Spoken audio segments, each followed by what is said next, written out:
America. It is I, Jay Sims, the Lion, and we are back with another episode of the Book Man Saturday Conversation. It is springtime, the flowers are blooming, the pollen is out, the bees are out, the honey is out there. They buzzing around. It's nice and sunny and beautiful. So enjoy this weekend if you can. Go out there, spend some time with your kids, with your loved ones, and all that good stuff. It's spring break for the college students, so they out there on the road. So you might want to get home before it get too dark.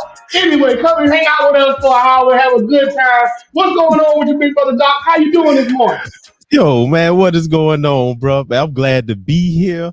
You know, we love these Saturday talks, man, because we get to talk about stuff that's important to us, important to other men, stuff that people wouldn't have the opportunity to talk about if we didn't have this. That's right. That's right. That's why we love it. And we we try to do something different, bring people different ideas and different concepts. And we got a special guest with us this week. I want to bring in a brother that we see him out here. We see him doing things and trying to make things happen. He's here to spiritually motivate us to get our body right, get our mind right, get our health together. Make sure we on the top of our game. He gonna motivate us spiritually, mentally, physically, inspire us. None other than a man with a plan and a vision. Kevin Franklin, how you doing this morning, big brother? Oh, I have not had no such an introduction just like that ever, man. I'm pumped, man. I'm excited. Let's go, man. I'm That's what excited. I'm talking about. When I bring you in, I bring you in, man. I know you got something Yeah. positive for us. I know you want to help the men out, help us get out, keep ourselves strong, and keep things going the way they need to go.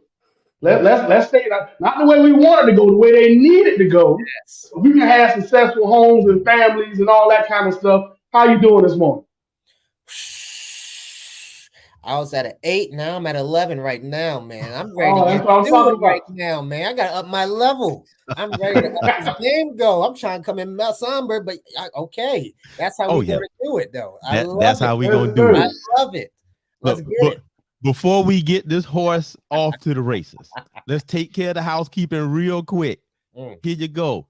One, if you are watching this and you would like to communicate with us, there's two ways to do it. Number one, go ahead and drop a comment down there where you are. I'll throw it up on the screen. We'll talk about it. We'll interact with you that way. The second way you can interact with us, if you would like to come on, once we get to that section of the show, I'll drop a link. You come on, join us. We can talk. Now, if you look in your description, if you're thinking about doing a live stream of your own or anything like that, click that link before you can set up a live stream like this through StreamYard, and we'll be there, and you can help support the show in that way.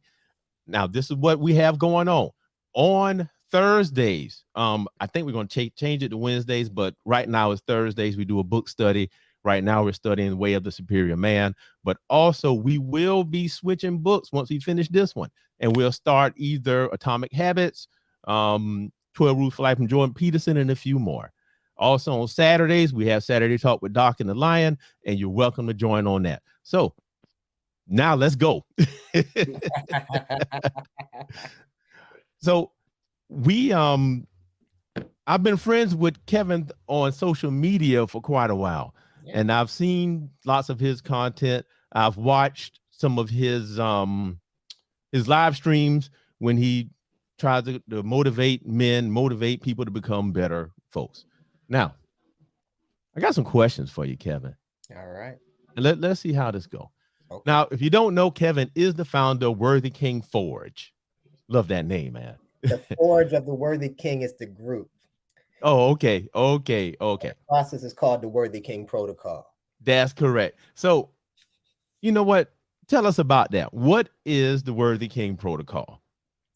All right. So the Worthy King Protocol is catered for men of leadership, men of faith, who naturally are servant leaders, who do so much for so many people when it comes to forms of educators, counselors, mentors, leaders by example. But as a result, they do so much. They have a tendency to burn out. They end up having this Superman syndrome. And as a result, our body follows suit of letting themselves go, being overwhelmed, burnt up. And at the end of the day, we find ourselves serving from an empty cup. The Worthy King Protocol is all about making sure that we are fully putting ourselves in a full state where we're refilling our cup. So we are not just being at our peak physique position, but also putting ourselves that we are in our prime position to serve at our optimal best from an overflowing cup. And what I always like to say is we do that through putting the king first for the sake of the kingdom. Oh goodness. So, So, go ahead, Doc. oh no, you got it. Then I'm gonna go ahead and follow up. Okay, well, let me ask you that last line, putting the king first Yes. for the sake of the kingdom. Yes. Have you received pushback from different individuals saying, "Oh, a man shouldn't put himself first," or has that been well received? Oh, well, I love it. And I wish I had more pushback. I got to push it more apparently. So I think a lot of us, I think most of men, because I work folks on servant leaders, we're usually silent. We stay on the sidelines about it. But in my mind, is that putting the king first is when it comes to those family first people, or put the family first for the sake of needs, putting the king first is putting your family first. Because if you take a look at it, we are the most vital piece of the puzzle if when it comes to our family, is it not? I agree. Right. If we say family, we talk about wife, kids, family, foundation, legacy, even our faith and all that stuff. How well does that go if we are not in our prime position to actually guide and lead that, not just for ourselves, but teach that, set the standard, the foundation for the sake of what I call our kingdom? I agree with you because obviously, if I don't take care of myself, how can I take care of everyone else and at the optimal level? If I'm constantly less than I should be. Yes, sir.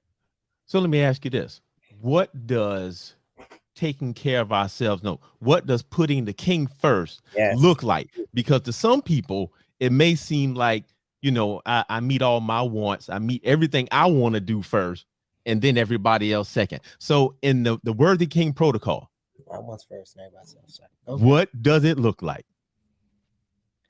So putting the king first means you make, and it's going to be pretty much, might get some blowback, but you make yourself a priority. Because it's pretty much make sure that you are in the right have the right mental clarity, the right mental space, the physical peak, the energy, optimal energy, so you can be the most productive self for those of your kingdom when it comes to having that most efficient time with your significant other, with your wife. You are in the moment, more present with your kids. You're more productive when it comes to your business. You have actually your focus and locked in when it comes to your studies. That don't happen if we are just constantly running ourselves into the dirt, burnt out, overwhelmed, and then just getting ourselves 4-3 hours of sleep and then waking up and doing ourselves again. That's where the forms of anxiety, depression happens. And then that becomes a ripple effect of the next weeks, months, years, and then we try to be upset about why we're depressed. This is the habit, the kingdom, this is our kingdom dynamic that we set for ourselves of putting ourselves last. And how can we lead by example if we are putting ourselves on the back burner? I like what you said there, and there is a difference. It is a difference. When people say here putting themselves first, they think of the pleasurable things that they want. You know, I'm gonna put myself first, so I'm gonna buy a new truck. I'm gonna put myself first, so I'm buying, you know, all this high-end stuff. But what you're saying is put yourself first so you can better serve.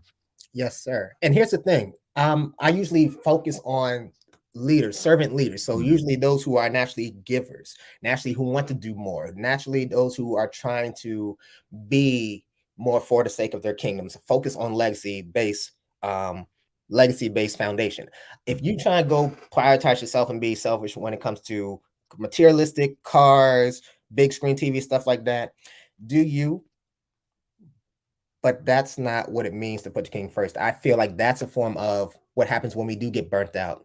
That happens when we do have to withdraw from ourselves, that we have to isolate ourselves from the family. We don't know that we don't see the difference between family and ourselves, and know we don't have the hierarchy of knowing where the king, the head is, and then knowing that the foundation that we are still part of that family. We still part of our business. We're still part of the form of the connections, relationship that everywhere we go, there we are at the end of the day. So we cannot have anything without ourselves there. We are overall present in everything. And well, I'm not going to go like and how it's not just about fitness for me. There's also a holistic approach when it comes to faith. This is how, and I believe Jesus did this when it comes to in the Bible, where he removes himself every time before he fills himself up, go and pray, get connected with the Father, ahead of to the Father, and then he goes out and teach the matches, preaches to the masses, gives his miracles. He doesn't go in this way. He don't put himself last. He always removes himself multiple times. Put the king first. And then go ahead. You know, I'm there, man. I'm there 100%. Everybody know where I am in relation to that. My other job is a preacher. So I'm there. Right. I love it.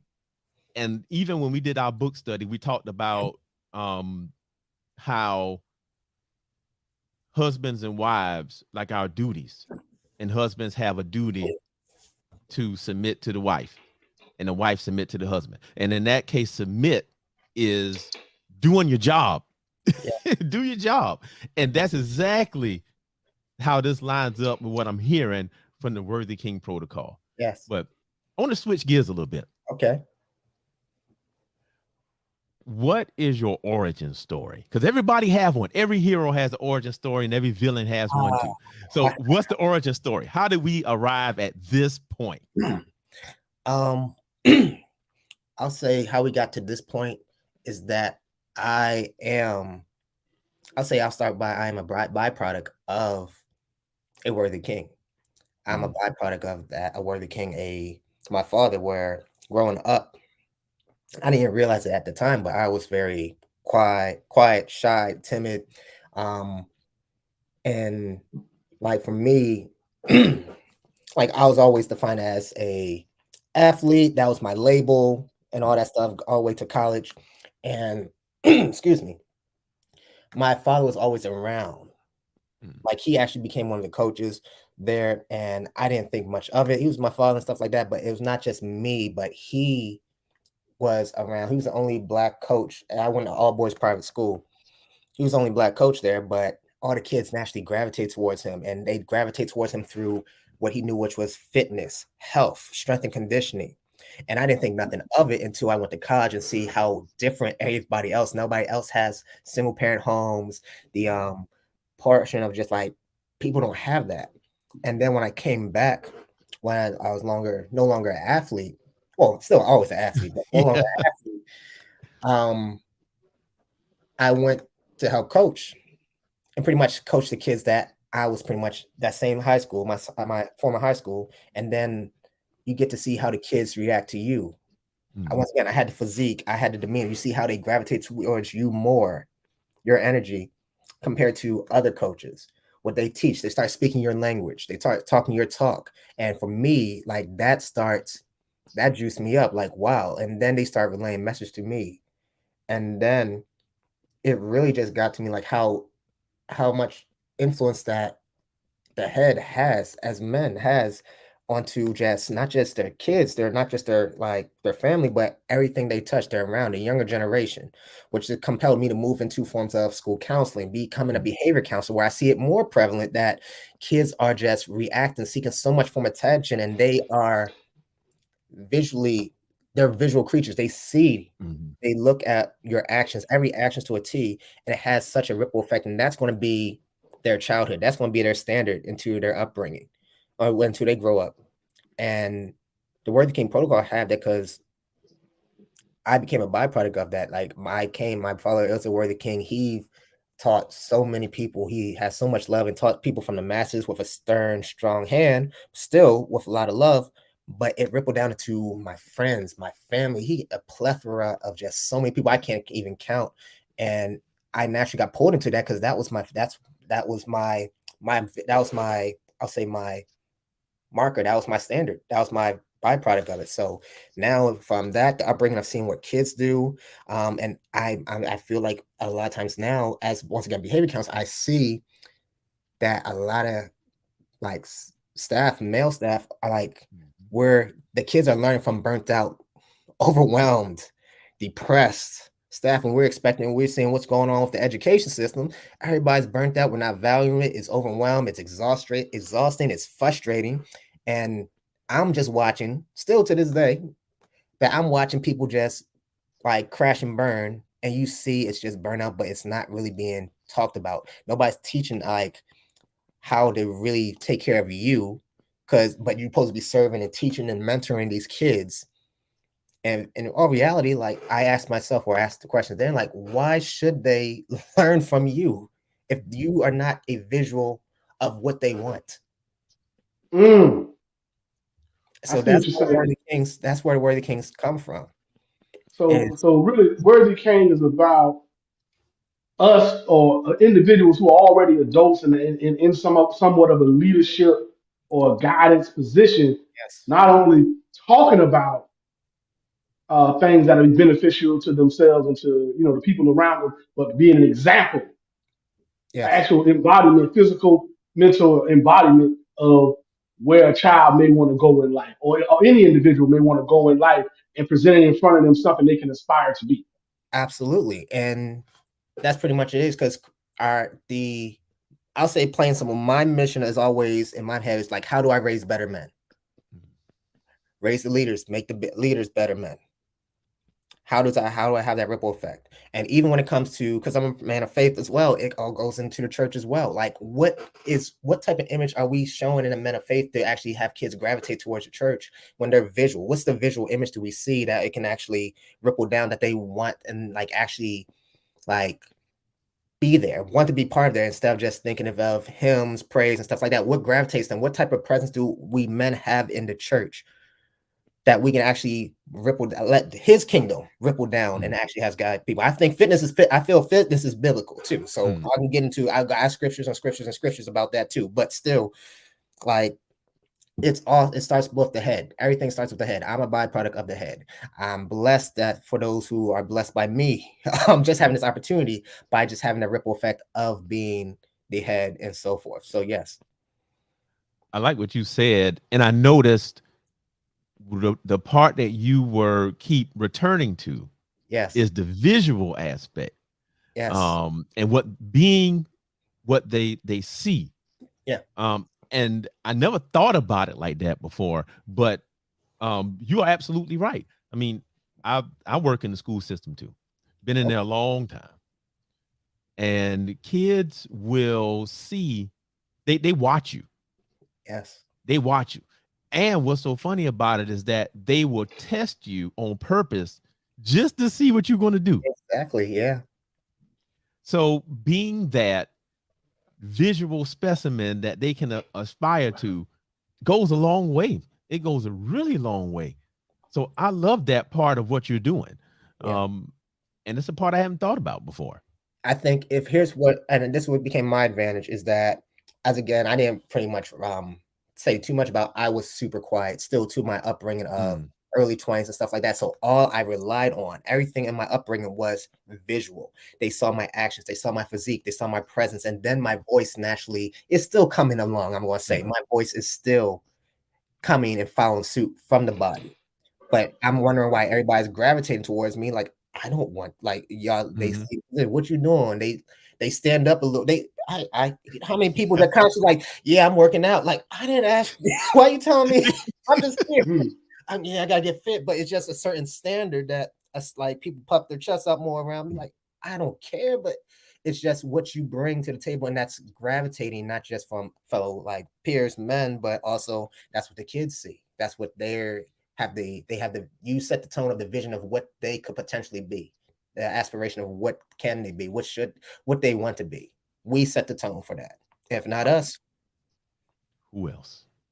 I mean, it absolutely makes sense. It makes perfect sense. I mean, it's no different than why kids get in trouble. They see the guy in the neighborhood that gets the most respect, or has the most girls, or has the prettiest car, is doing something that maybe illegal. So that's the kid's going to gravitate towards that. So if you can show them a positive version of that, indeed, the guy who has his life together, who has a nice home and is a stand-up guy and people respect. If you show them that, they'll gravitate towards that. And consistently seeing that on a daily or weekly basis, that it's present, not just something that's in and out, but they can actually visually see consistently. And that's why I love like education and leaders, like, because they're constantly in the schools. And here's the thing about kids. They can see through you. If you're putting on a fake show, they know it. And I know, because it happened to me in the beginning of my career. I thought I had to be like Joe Clark, because I had a mentor who was like, yeah, Lean on Me every year. I watch it at the beginning of the year and middle of the year. And he told me, he said, Doc, when you go in there, don't show them your teeth. do this stuff. So I started trying to be like him. Man, them kids ate me up, ate me alive. I was like, this stuff not working. So you know what I started doing? I started laughing and joking with them. I started talking about cartoons and video games. And then it got to the point to where I didn't have to do any of that anymore. I just asked them to do something and they did it. So you have to be yourself, find out who you are and flow into that. Yeah. Don't be fake. Yeah. Because they can see it. Oh yeah. And I like what you said about servant leadership. My doctoral study was centered in servant leadership. And the thing that I learned about that is that servant leaders have certain characteristics about them. It's like 9 of them. And those character traits, if you build them into yourself, you automatically become that visual specimen that you're talking about. Yeah. Man, I love that. All right. So here's a question. I think this is something that many men need to know. Okay. Especially if they're following the Worthy King protocol. How do you stay motivated? Because this is something that's going to last a lifetime. But how do you keep yourself going? And so when you answer that, let us know how you personally keep yourself going. Okay. And it's real simple. It's funny. If the motivation is, if you make yourself a priority and everybody else benefits from you starting with you.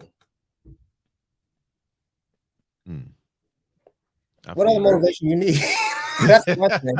That's one thing. Well, that makes perfect sense, because if you're making yourself a priority and you're getting what you need, and then you see the results of that, it's rather easy to continue to do that. I'm getting what I need. The problem, people lose motivation or lose focus when they're not getting what they need in conjunction to the effort they're putting out. I'm doing all of this, doing all of that, and I feel empty. Yeah. But if you're making sure you're full, it's easy to keep maintaining and keep going. Yeah. So let me unpack that a little bit more. So go ahead. The whole idea of the king eats first really is that if you are literally setting the tone for your day, making sure that you are doing your best to actually make you priority, fill your cup up. So that means you're getting your spirit, like you're getting your Bible working, you're physically getting your energy up the best possible.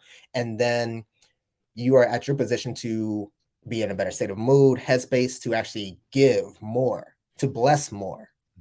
Like, a lot of times the biggest factor that leaves most people motivation when it comes to the mental one aspect is that we isolate our health, wellness, separated from the kingdom, from everybody else. So we are battling between, like, I got to take care of the wife, the kids, and this, and what about me?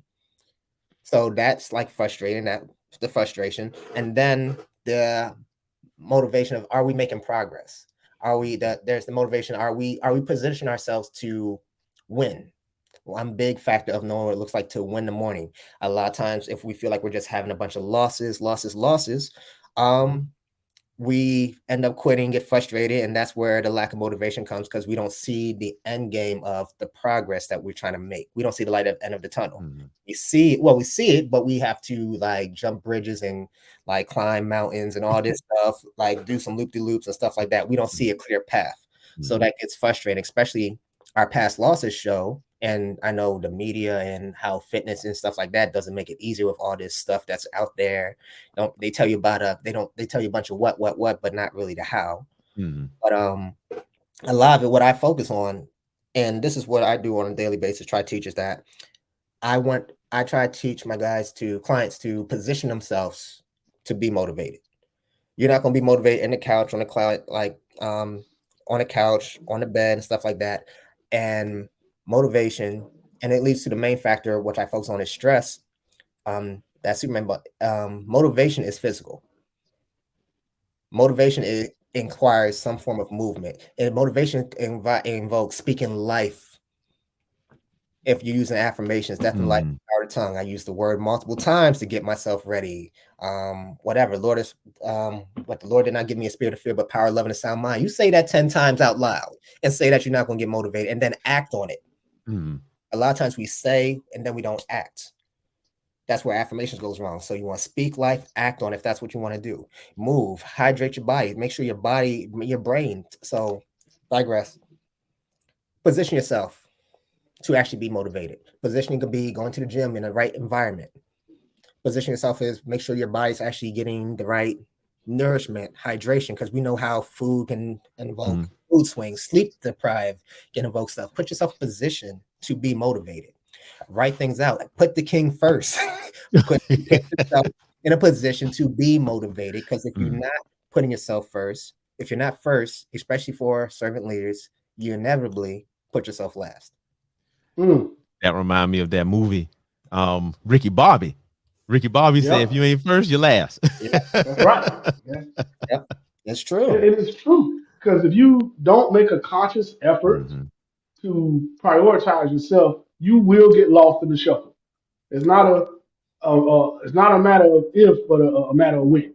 Yeah, because we do love our wives and we love our children and we even love our careers and our jobs and things like that. And all of those have to have a level of prioritization, and they will replace you if you aren't intentional about it.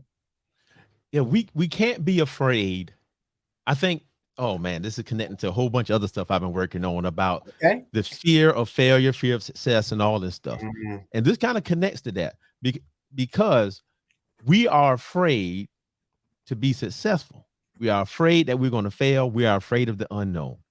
And we are afraid that if we take off work to go to the doctor, I'm not going to have enough money when you already made enough money last week. Or we afraid of what's going to happen when I do start exercising. You know, I say this in one of the sermons I preach. I was talking about how people use negative energy to keep from doing positive things.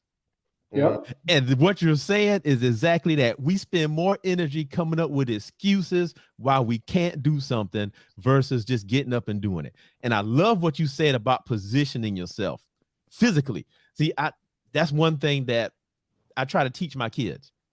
You know, when I was working on my dissertation, I would leave the general area of the house and come in this studio and just sit here by myself. And it's like once you put yourself in that place, then your mind clears and now you're focused on doing the one thing. Yeah. So we as men got to do more of that. But what I do want to ask you about, because, you know, while we read books, we motivate men, we do all that stuff. But you talking to two dudes that's some nerds. I'm the biggest one. I'm the biggest one of all. But but Superman complex. Let's talk about that. Oh, Damien in the house, preacher. Hey, thanks, man. So Superman complex. Tell me all about that. Let us know. Man, this is something, well, being honest and transparent, this is something I'm still constantly fighting. It's constantly fighting, and it makes me feel sometimes being blatant, like feel like a hypocrite, be it sometimes, like, for instance, well, not today, but being on here maybe and just like preaching this and like you don't feel like you got yourself together, feel like we have to be perfect. And a lot of times just talking about it, just stressful. I know. But that's what happens. Like we get caught up in our head.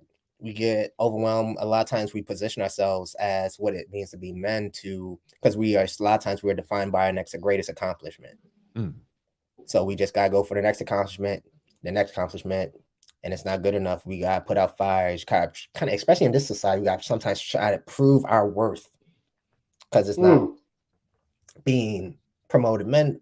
Quality men of leadership is not really promoted. Period. It's not really promoted in mainstream, which kind of makes me worry about. Well, more reason why I do what I do. So yes, and a lot of times we're fighting an uphill battle. And that uphill battle is causing an immense amount of stress, overwhelm, anxiety, depression. This is what you see. I forgot what hurt me. Got me a while back. Was it Twitch and the guy from Power Rangers? You talk about nerds, like the guys. We did a whole show about that one. The suicide, you putting smiles on our face, thinking everything's all right, but it's just. And a lot of times, most men are feeling the same thing. So we don't say it. We don't say it. And that's why we are doing this. And I end up pulling up that chart every couple weeks during our show. Yep. The Suicide rate. Whiskers, it's like a government agency that measures all types of things. And if you look at the suicide rates, Oh, I need the that. site. suicide rates of men and boys are 2 to 3 times greater Mhm. than that of women and girls. Yep. But you never ever hear them talk about the men and boys. Yeah. We have Men's Suicide Month, and then people out there try to cancel it. You know, Hmm. all of this stuff. You're fighting this uphill battle just to talk to some dudes and, you know, keep them afloat. That's why I do the 1 through 10 rating yourself thing so often. Because I want people to say it. You know what? I'm a 3 today. Yeah. And I'm gonna contact them. Hey man, what's going on? Or if you tell me you a 10, I'm celebrating with you. Yeah. Yeah. So I mean, what you doing? gotta support one another. What you Yeah. doing? Exactly. What are you doing to be a 10? So I can learn. That's what we need to do. Yeah. But I do think one thing we have to realize as men is that life is like spinning plates. Mm. Now I don't know how old you are, but for us, Johnny Carson used to come on a long time ago. That was the Late Show before Jay Leno got it. Okay. And he used to always have these little people going there doing talents. And at one time, it was this guy on there doing a talent, and he was spinning plates. He had these long rods, like real flimsy. He'd put a plate on it and spin it. And then he'd spin 2, 3, 4, and they all spinning perfectly. Yeah. But then plate number 1 is wobbling. So now he got to run back to plate number 1, spin it. And when he get that one going, plate number 4 about to fall. So he had to run back and spin that one. Mhm. So I said all that to say this, that perfection only lasts for a few seconds. Yeah.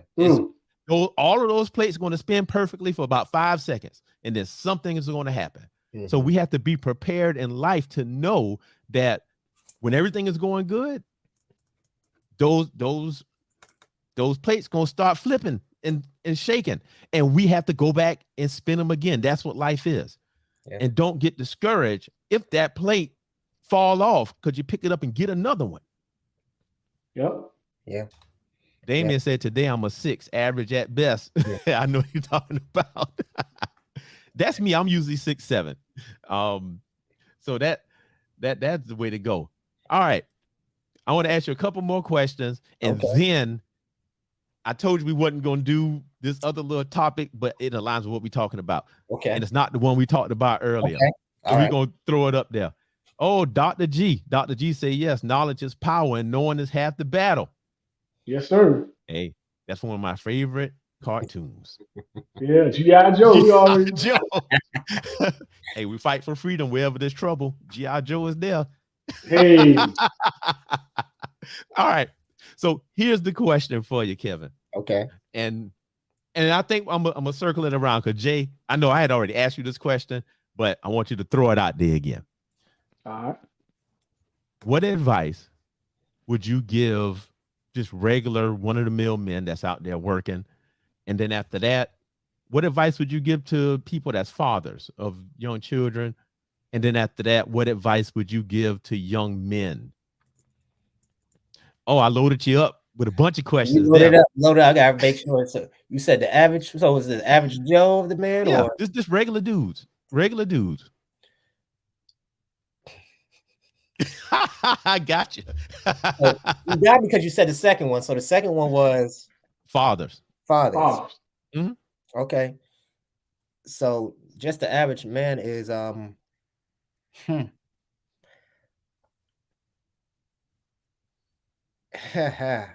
want to sound cheesy with this, but no, go what, man, hit it.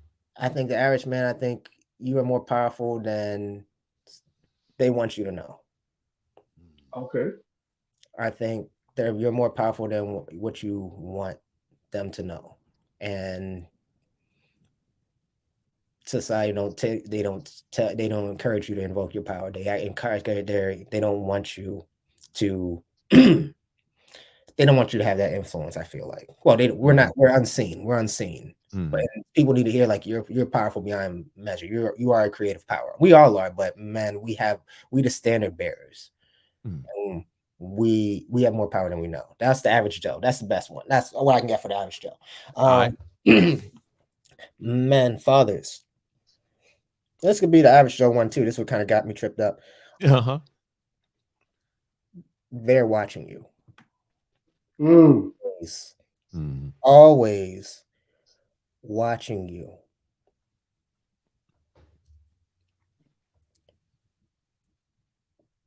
The kids are always watching you. Mhm. And it's not just the boys, it's the daughters who needs to know what it looks like for a quality man.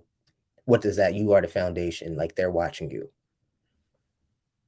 The word of the king. Yeah. And they're listening. They're listening. Yes. To, even when you're not directing conversation directly at them, they just in the room hearing other conversations. It's amazing the amount of times my son will come back and say something to me. I know I didn't say it directly to him, but he was just around when I said it. Mhm. So just be very careful. And here's a side tip before I go to the last ones. Kids are more susceptible. I think in general, humans are more susceptible to indirect talk because they're not Mhm. being focused and targeted on. So the more indirect conversations, even like as a behavior counselor, I'll talk to the kids indirectly through talking to staff about the Mhm. kids, and they'll butt in like, I didn't do, yeah, but I got your attention now instead of talking directly at you. Right. They're watching and they are listening, and indirectly, that's probably when it's most vital. Instead of the direct conversations, they see everything they're watching. Young men.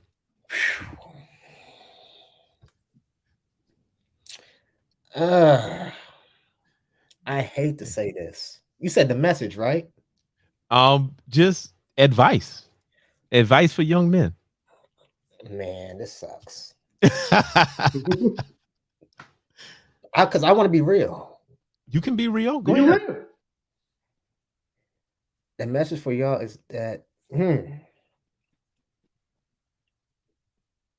I want to say y'all can't afford to mess up. Yeah, you said it. Let's said go it. with that. And I know that's a tough bar to put out there. Mhm. And that's why you didn't want to say it. I know. But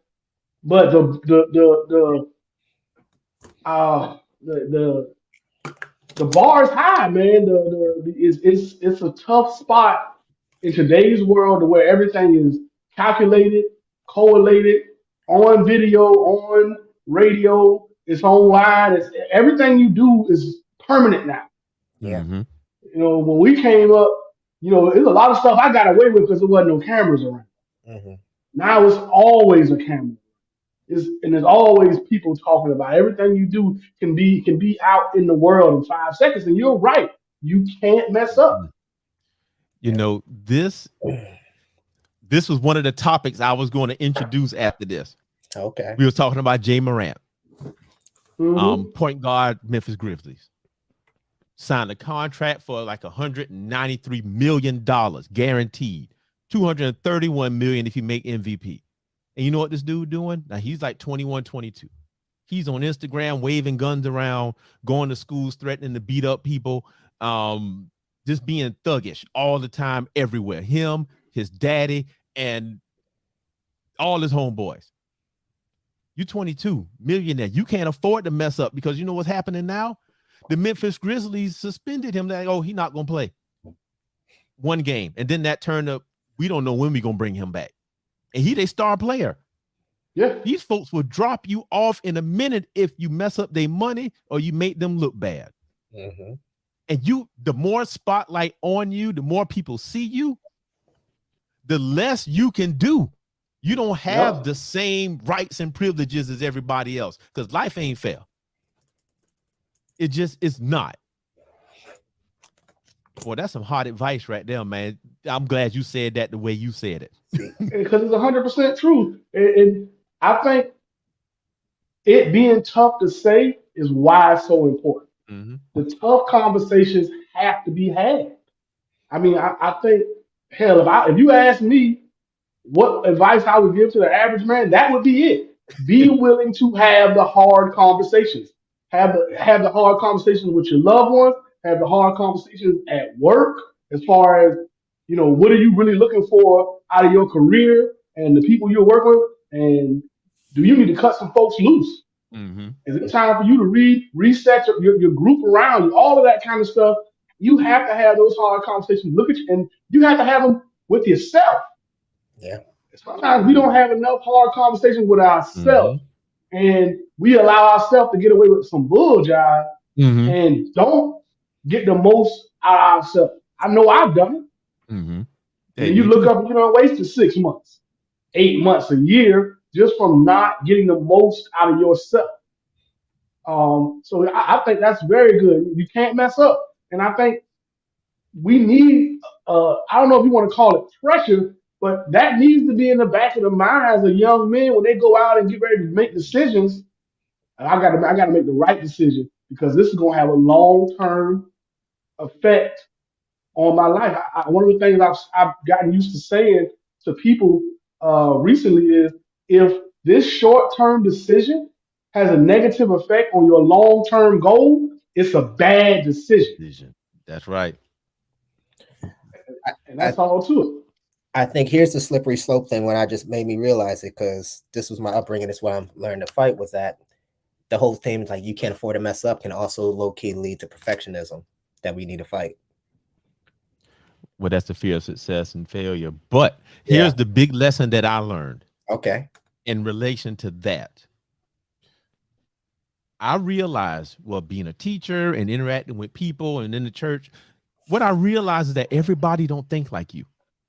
And when I say that, everybody don't think like me. That's so true. Stuff to me that would be common sense doesn't make any sense to them.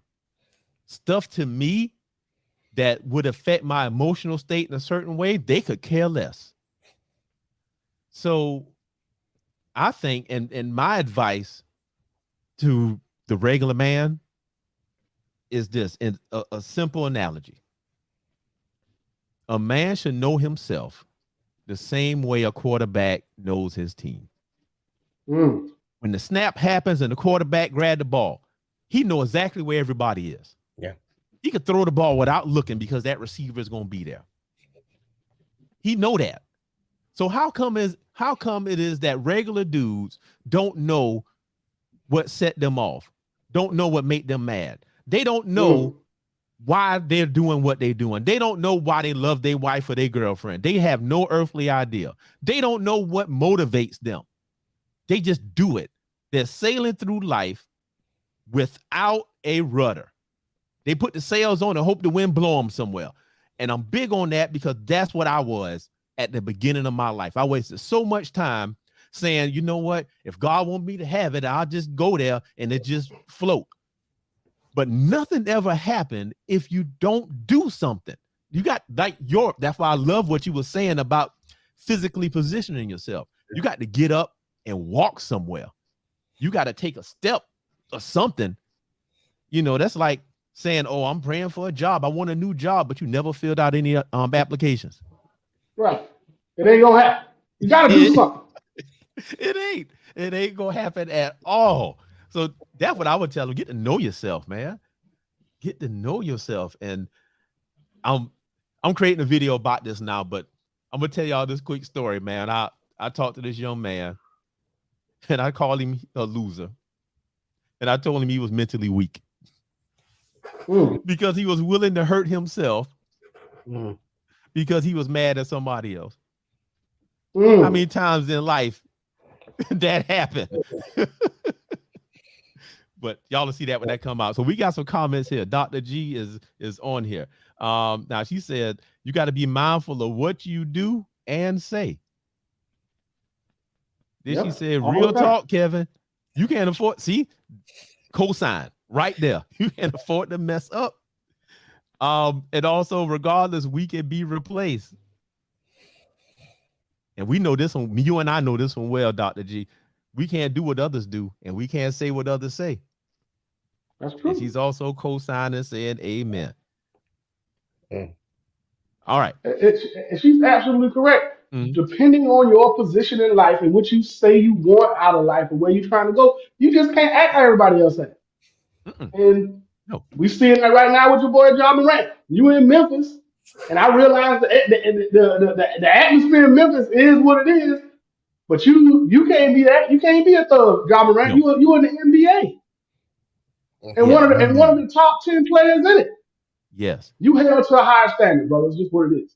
Use your powers for good. Use your powers for good. All And he right. don't even come from that. That's the problem. That's the worst part about it. Exactly. You know what? That connected to what we did. Remember when we talked about Young Dolph? Yep. And same thing. Young Dolph was a rapper in Memphis. And, you know, he making all this money, doing big things, selling records. But he's still riding around in the hood, being there every day. Still doing some hood stuff. And it got him a one-way ticket to be checked out of here. If you know what I mean. So you don't want that. But fellas, you know what? I want to show y'all something. And it got to do with what we were talking about. And I want y'all opinion on this. Okay. Oh, this is a good one. All right. It's from Earl Nightingale. I love Earl Nightingale. I'm telling you. I got a lot of his books, and he taught that stuff. I'm telling you. So let me add this to the screen right here. So, and of course, you know TikTok, because you can get a lot of good stuff from TikTok there. Here we go. Oh, let me make sure I shared the sound. Hold on. I want to make sure I share the sound because y'all got to be able to hear this. Share screen, share audio. All right. Here we go. Now, I know Jay Sims, you hadn't seen this yet. Kev, you hadn't seen it. So this is initial reaction. All right, let's go. The man sat in front of the empty fireplace and said, "Give me heat, and then I'll give you some wood." People seem to be divided into those who understand that the wood must be put in before they can expect warmth, and those who feel they should get warmth whether they put anything in or not, or who feel they should get maximum heat from too small a supply of wood. A man's discontent can be said to be represented by the distance between what he has and what he wants. So do this if you haven't already. Determine what it is you want. Look objectively at the place in which you now find yourself. Consider the distance separating you from your goal, and determine ways of increasing your service so you will build a bridge across it. All right. Give me your thoughts. I feel like he was giving good knowledge right there. Uh-huh. You know, it goes back to what we were just saying about you have to be honest about what you need and honest about what you have to do to get the results you want. I think a lot of us lie to ourselves about, oh, if I just do this, if I do this, you know, you're probably going to have to do more than if I just to accomplish what it is you really want. Ooh, you said a lot right there. I think I love the simplicity of it, and that's what I think the simplicity just makes it make sense so much easier about the firewood. That a lot of times you be hovering so close to the fireplace, like where's the heat? You can get so close to it, but you're not putting. You got to put something in. You got to put a whole lot in, just to get that spark. We didn't even talk about starting the fire. He didn't even talk about starting the fire. Right. Oh no. We didn't talk about starting the fire. We're not trying to get that easy match. We're not talking about the energy. Okay, put things in position, put it in place, and then start trying to make that fire. And know the frustration that comes with that. And know the ups and downs. And he said view things objectively. And I think, and I guess I'm going hardest like objection I get is like people say who want to be realistic, but a lot of times it's emotional. We just get in our emotions. We don't see what it is for what it is. To a lot of times when it comes, I'm thinking on health. If we do A, B, C, we need to do it. But a lot of times our emotions get in the way. We feel some type of way from past losses. Even like I said, I'm going to go biblical. I love saying this. Like I like saying even faith is logical. If you just do this, follow the word, you will get to where you want to be. If you just stay committed and obedient to the vision that God placed into you and just walk, get and pretty much cancel out your fear, disperse your fear, fight the fear, whatever, you will be in position to receive what he has for you. A lot of times we see things so subjectively. We don't think objectively just to get the fire started. You know, I thought that people usually think that things are easy and they want these grand things, but they're not willing to commit the sacrifices to get them. And this flows into your Worthy King protocol, because if you want to improve your physical well-being, then you can't sleep in at 10 o'clock, 11 o'clock, 12 o'clock. You can't sleep in like that. If you want to improve that, then guess what? You can't be eating donuts and stuff all the time. You got to drink more water. I got mine right here. But what I'm saying is that we as men tend to set these goals in our mind, and we say, you know what? I'm going to do this thing. But you don't want to give up smoking Black and Milds. You don't want to give up all this other stuff. Or even if we want to improve our family dynamics, but you don't make an effort to go and sit out there with your family. I mean, it applies to so many things. So many things. Yeah.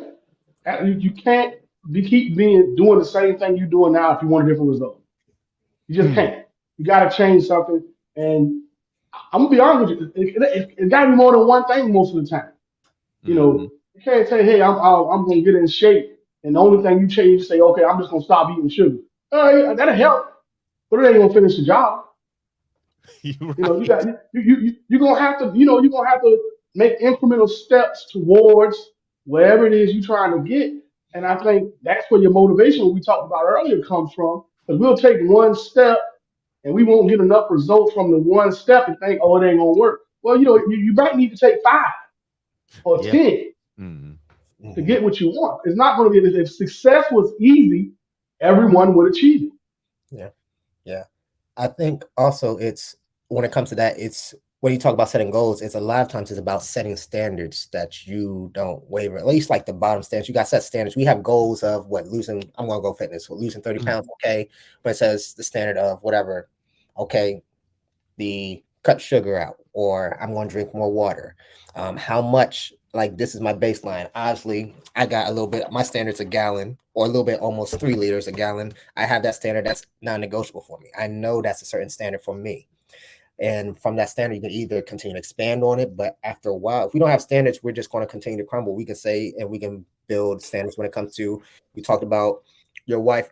Even off, you talk about just being more present with your wife. Okay, I'm going to learn this. I'm going to put my phone down and be present with my wife. That's a standard.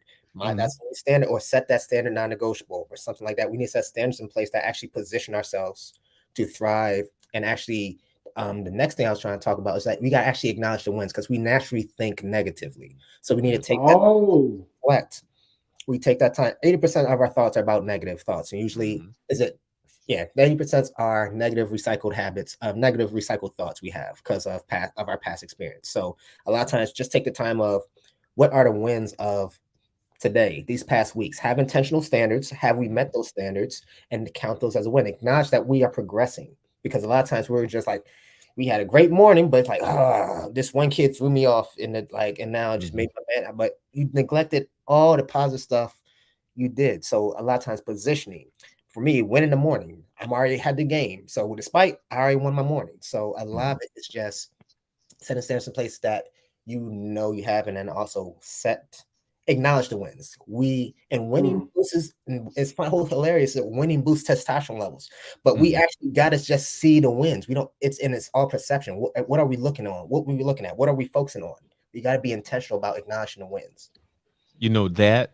Remember, Jay, when we read 48 Laws of Power, that was one of the things that he was talking about. Did it say that? Oh, yeah, that book is rich, man. You have to. That's one you can't read by yourself either. But it's a lot of things in there. And that's one thing that we found out. We learned that about celebrating your wins and, looking at the positive stuff in your life. Because where does negative speak come from? People always attribute it to haters, but it don't come from them. Come from ourselves. You know what? I'm thinking I like that, acknowledging the wins. I think that's going to be my mantra for the next couple of weeks. I'm going to go ahead and pack that in, acknowledge the wins. Because I agree. We don't spend enough time, acknowledging our wins and the efforts we've made to improve ourselves and the things we've done. and you can absolutely beat yourself up Mm-hmm. in the negative thoughts. You say 80%, that might be underestimated for some people Right. who spend probably 90-95% of the time thinking about the negative thing because it's so easy to do. Mm-hmm. Yeah, I think that's gonna be my mantra. I'm gonna try to put that out there in the world. Acknowledge your wins for any and everybody. So That's a good word for me today, Kevin. here is the challenge then. I'm going to do it with you. Either daily or weekly, we can post in the group what our wins are, and we can ask other Okay. people to do it, That's awesome. even if Yeah. it's small. I gotta start doing it in my group also. I gotta do that. We're gonna do that in my group. Yeah, we're going to just post the wins. And then from there, we can move to something different. Once that's a part of the Atomic Habits too, and is slowly building those goals. It's one of those frameworks that you can do one goal, make it a habit, then you add the next one, and you're still doing the first one. So that's definitely something we can do. So I'll do it, even if it's something small. I didn't eat carbs today. That's a win. That's a win. Almost, That's a win. but I'm winning. It could be a win. And that's another thing. I think that's the biggest issue with the acknowledging the wins. We don't want to acknowledge them unless it's a big win. Oh, I got a promotion.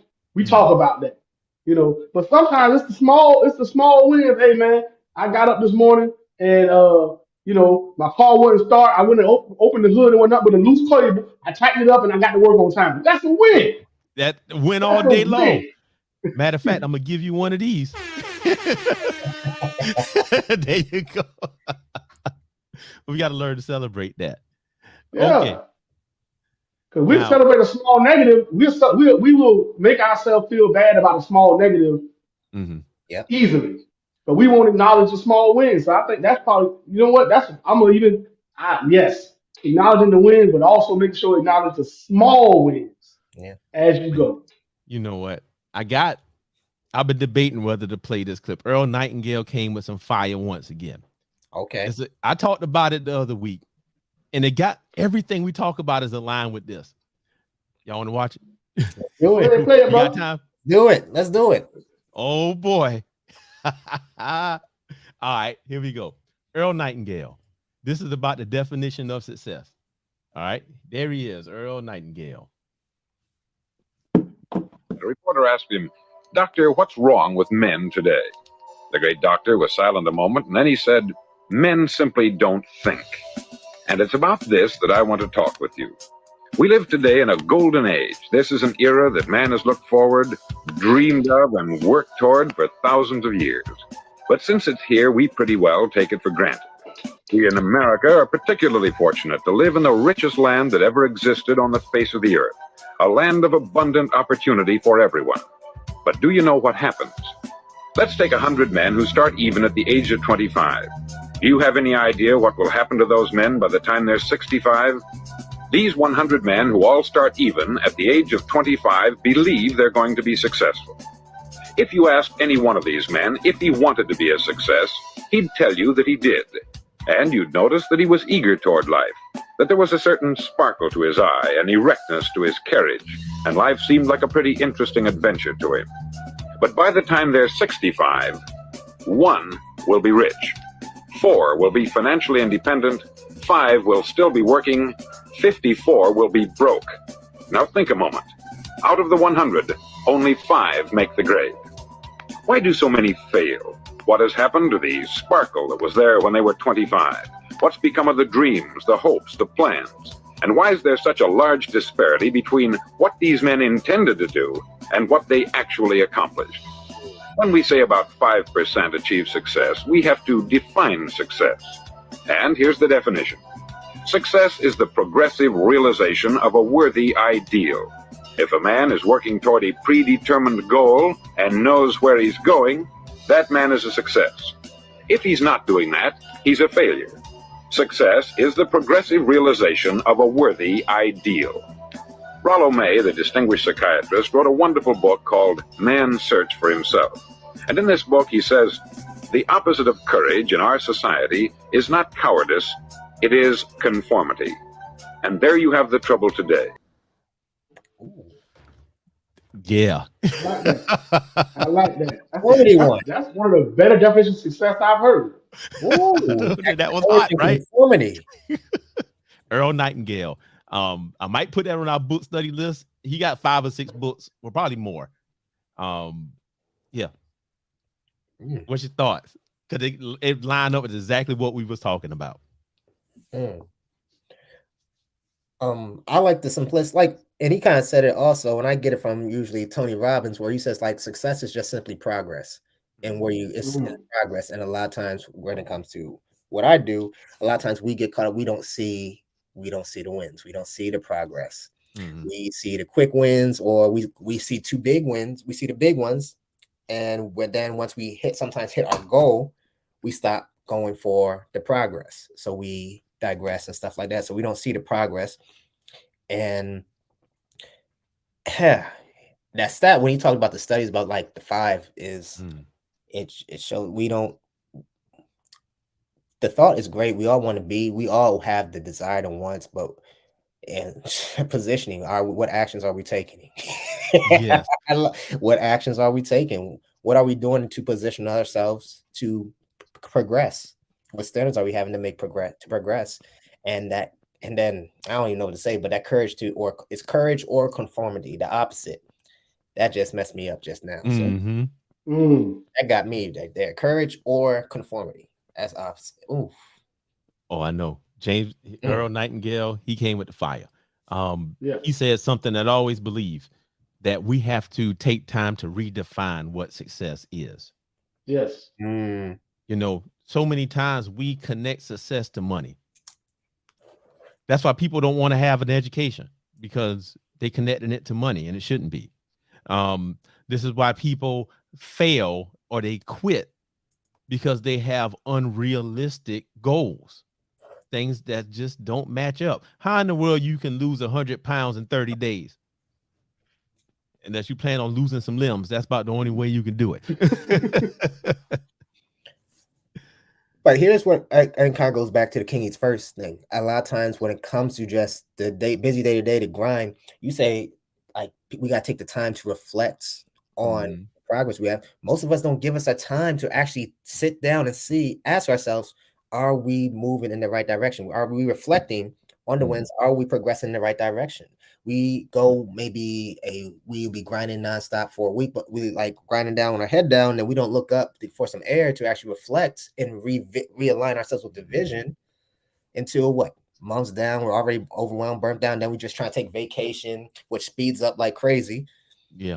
We don't actually self-assess on a daily basis, or just refocus, recenter, and actually like ask the questions, because King First is not just fitness. Well, at least for me, it's also it's all connected. It's take that time for you to recenter as the visionary, as the head, to realign yourself in the vision when it comes to progress, your energy, your health, and overall.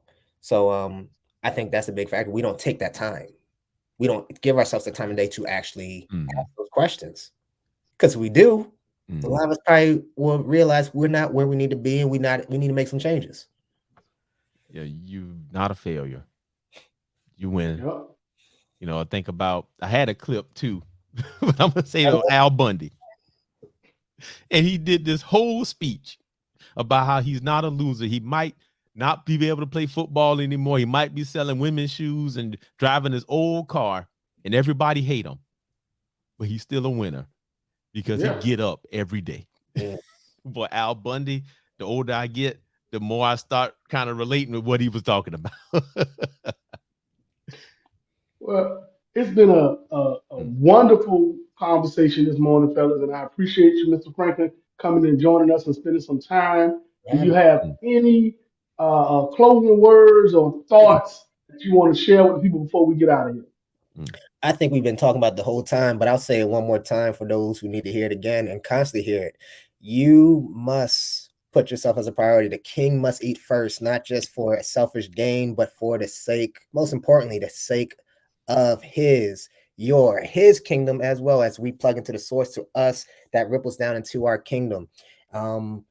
If we're not, we are doing a disservice for those that are looking up to us, following our lead, and to the authentic calling God has for us. And I'll leave it right there.